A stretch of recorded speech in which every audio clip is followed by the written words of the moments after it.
So yeah, we're about to leave, guys. So hi guys, let me quickly do this. I'm about to leave. Alright, so this is my own outfit of the day. The dress, the beautiful dress. I got the dress from my brand. I made it myself, like every other person's clothes here. The bag I got from Balogun. This is for my mom. Hair for my sister. Eyeglass from Balogun as well. And then the slippers, a friend made it for me. It's from Luxo, so she makes the best slides and the rest. So yeah, this is my outfit of the day.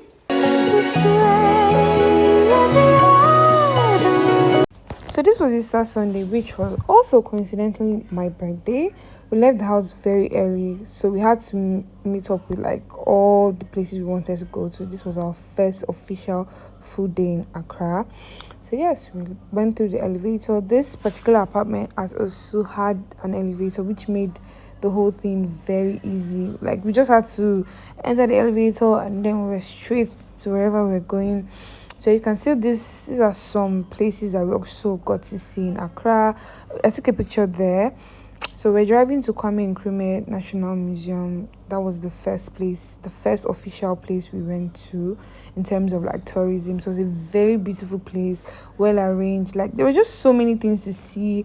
You get to see somebody's life in like pictures and stories. Like it was just very interesting. I did take some pictures here. I think I took a video here as well. So when you come in, you get to take your ticket. I think the ticket was like 80 cedis or so thereabouts.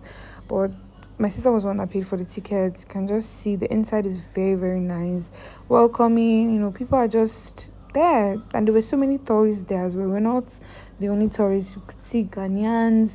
I think we also saw some French people from French countries in Africa. I took a picture with that particular map of Africa. You can see this is Kwame Nkrumah, was the first president of Ghana, and like this liberating figure is very well respected in Ghana. So it was very interesting to just see how much respected he is, to have a full museum dedicated to him. So there was like a lot of respect, and I got to respect him as well from the history and the stories we were told. So yeah, this is the outside. So when you enter through there, you get to see that inside where you get to get your tickets and everything. Then there's a waiting room. We had to wait there for our own tour guide to come so he can take us through the place. We actually got a woman, so she took us through the whole place and gave the best explanations ever.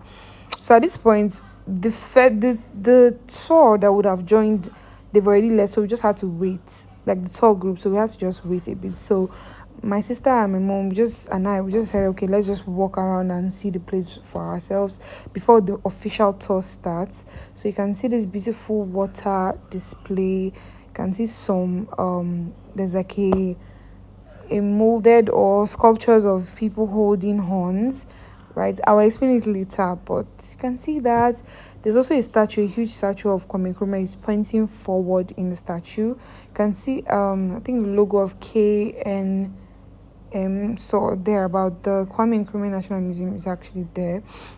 And then we actually sat down there just waiting for our tour guide to come. We also saw a group that were being led by their tour guide. So then this is his mausoleum. This is where he's buried, him and his wife Fatia. They are both buried there. You can see this beautiful water display. I was so like enamored by this. It was so nice to see. I was in awe. You can see the statue of Kwame Nkrumah is pointing forward, and the explanation is that Kwame Nkrumah always says that we don't face east or west, we face forward. Nigerians will also say anywhere but they face now front. That's another version of it, but it just means we should stop looking at the past or what is happening by our sides. We should always think forward. And that's how we can live. Your next step should be the most important, not about how the last step was, if it was bad or not. Your main focus should be, what are you going to do next? Okay, you failed today, what are you going to do differently tomorrow to achieve that goal that you want to achieve? So I and my mom were doing some TikTok challenge, but we ended up not doing this. We're supposed to do this in every location we went to, but so there's this beautiful pathway in between where you can see the sculptures holding the horns. According to the tour guide, this represents the death of Kwame Nkrumah. When a person dies or a very important figure dies in Ghana, the horn blowers, they actually have to kneel down to announce the death of the person. So that was what was explained to us.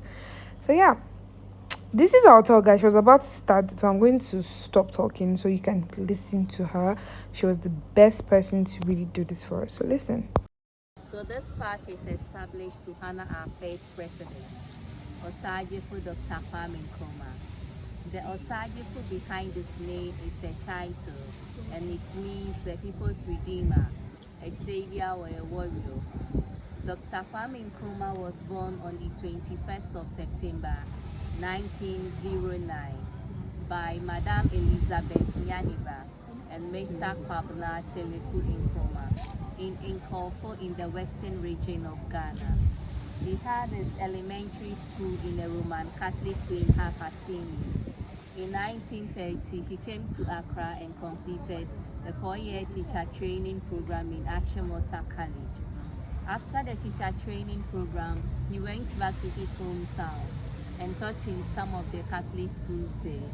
In 1935, he had a scholarship to study in the United States, where he had his bachelor's degree in economics, sociology, and theology in Lincoln University. He served as the president of African Students Association of America and Canada. In 1943, he taught history and African languages in Lincoln University. In that same year, he had his master's degree in philosophy in University of Pennsylvania. In 1945, he left the United States and lived in London and attended London School of Economics. So that was when he became active in Pan-African politics. In 1947, he was invited by the United Gold Coast Convention to come to Gold Coast, now Ghana, and be their General Secretary. The UGNCC was the first political party in Gold Coast, and they had a slogan, self-government within the shortest possible time. There were 5 founders. When he joined them, they were arrested, and they named them the Big Six. So that's why on our currency, the note you see some 6 men on it. Yes. So they were Dr. Kwame Nkrumah Akweje, Iforiata, J.B. Dampa, Obi Chebi Lamte, and Edward Akufo-Addo, our ex-president's father. After he had joined them, he realized that they were delaying for Ghana to gain her independence.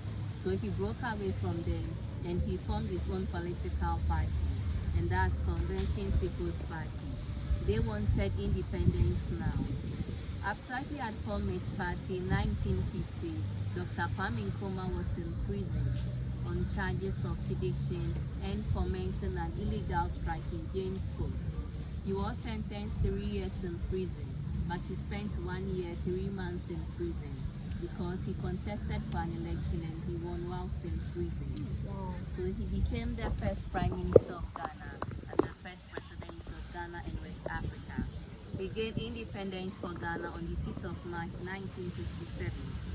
In that same year, December 1957, he got married to Madame Fakia. She was an Egyptian and they had 3 children, Gamal, Samia, and Sepi. Their marriage was politically arranged by the Egypt president, named Gamal Nasser. Fakia was his niece. So they even named their first son, Dr. Gamal after him. But he had one son, Francis Nkrumah, and he passed on last 2 years on the 30th of June at the age of 89. His mother was Madame Fanny Henrietta Miller. She was half Ghanaian and half British. On the 1st of July 1960, Dr. Kwame Nkrumah was sworn in as the first president of Ghana, and that was when Ghana became a republic. And in 1963, he was one of the founders of the Organization of African Unity in Addis Ababa in Ethiopia. After gaining independence for Ghana, he wanted other African countries to also gain their independence. So he was using some of Ghana's resources to help them. But some of the leaders were not happy with that. In 1966, he was traveling to Vietnam for a peace mission on a transit to China, and he heard that the National Liberation Council has overthrown his party. When he heard of the news, he didn't come to Ghana again, and he went to exile in Conakry, Guinea. And because he and the Guinea president were very good friends, and he even named his last son after him, Secretary made him his co-president. So he stayed in Guinea for 6 years, but unfortunately, he fell sick. Then he went to Romania, Bucharest Hospital for treatment. So he died on the 27th of April 1972. Dr. Kwame Nkrumah was buried 3 times.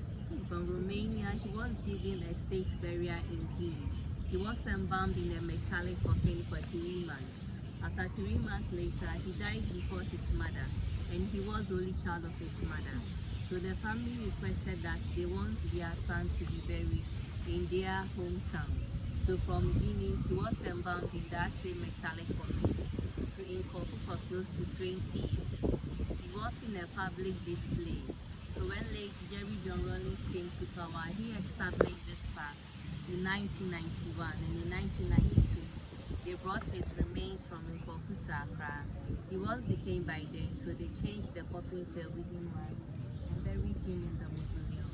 So we still have the metallic coffin inside the museum. So please, I'm going to begin the tour if you have a question.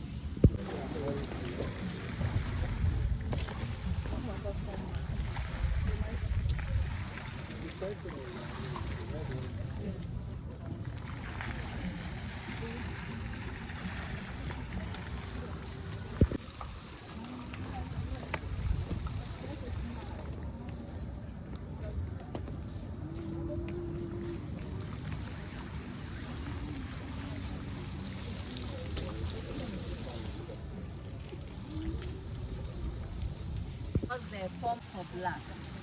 So when Dr. Kwame Nkrumah gained independence for Ghana, he stood where his statue was and declared Ghana's independence.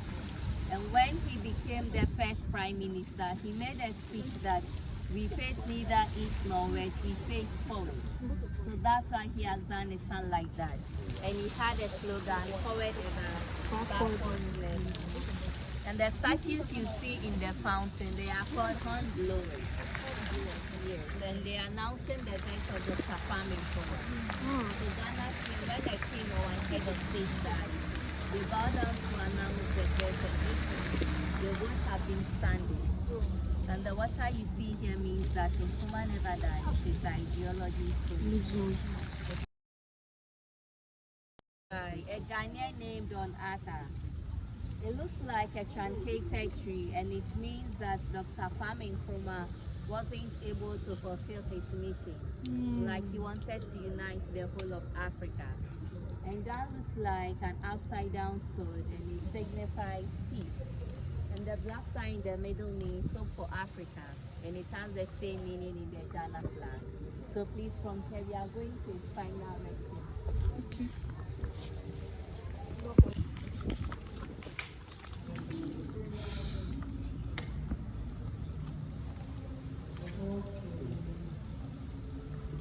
So this is his final resting place. Sorry.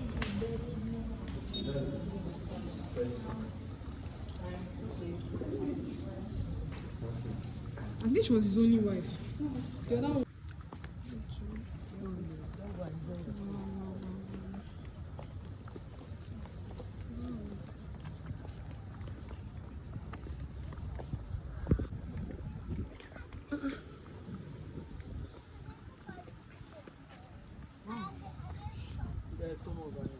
So over here is the broken statue of Dr. Kwame Nkrumah.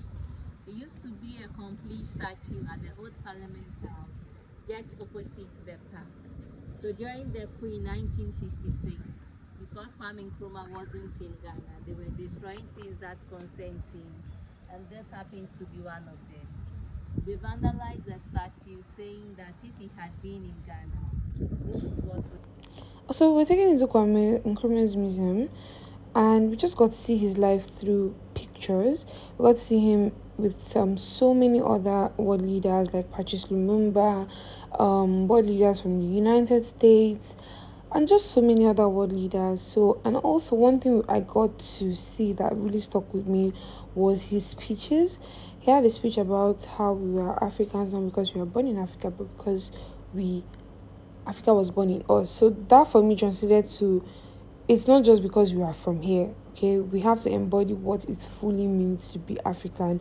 Being African is having that humanity towards your fellow Africans and loving them as brothers.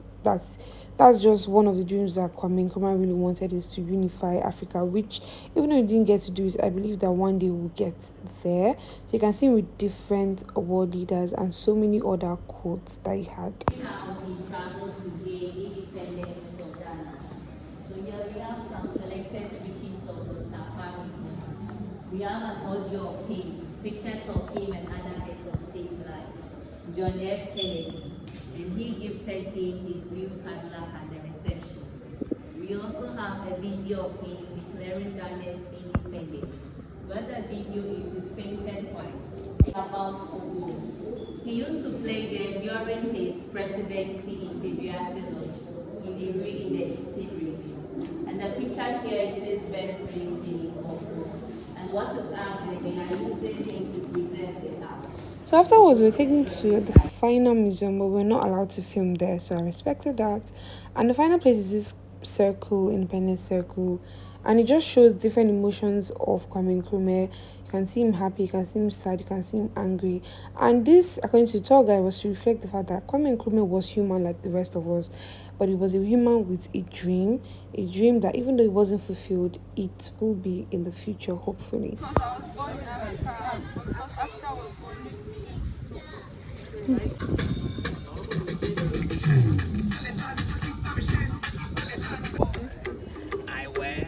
Ghana.